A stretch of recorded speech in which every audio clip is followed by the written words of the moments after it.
জুলাই সনদ সই করার দিনে দাবি পূরণে বিক্ষোভে নামা জুলাই যোদ্ধাদের নিয়ে বক্তব্যের জন্য বিএনপির স্থায়ী কমিটির সদস্য সালাউদ্দিন আহমেদকে ক্ষমা চাওয়ার আহ্বান জানিয়েছে জাতীয় নাগরিক পার্টির আহ্বায়ক নাহিদ ইসলাম।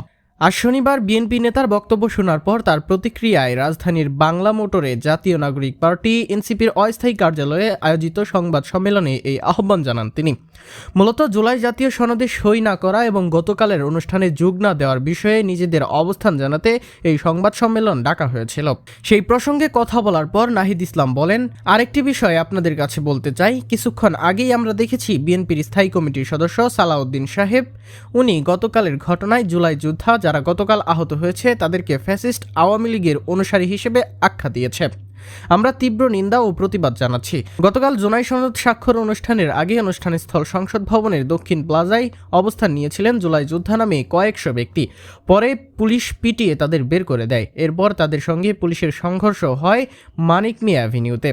আজ সকালে রাজধানীর শেরেবাংলা নগরে দলের প্রতিষ্ঠাতা সাবেক রাষ্ট্রপতি জিয়াউর রহমানের সমাধিতে শ্রদ্ধা জানানোর পর সালাউদ্দিন সেই প্রসঙ্গে তুলে সাংবাদিকদের বলেছিলেন, যেসব বিশৃঙ্খলা হয়েছে আমরা খোঁজ নিয়েছি, এটা তদন্তাধীন রয়েছে।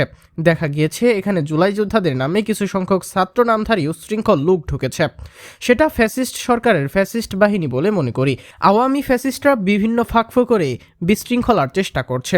এখনও কোনো সঠিক জুলাই বা অভ্যুত্থানের সঙ্গে জড়িত কেউ থাকতে পারে না। তারই বক্তব্যের প্রতিক্রিয়ায় এনসিপির আহ্বায়ক নাহিদ আরও বলেন, তিনি ভুলবশত হয়তো তার কাছে তথ্য না থাকার কারণে তিনি এরকমটা বলেছেন, যেহেতু তিনি দীর্ঘদিন দেশে ছিলেন না, যেহেতু তিনি জুলাই অভ্যুত্থানের সময় দেশে ছিলেন না, রাজপথে ছিলেন না, সেহেতু হয়তো তিনি জানেন না যে কে রাজপথে ছিল, কারা লড়াই করেছে, কারা বুলেটের সামনে দাঁড়িয়েছিল।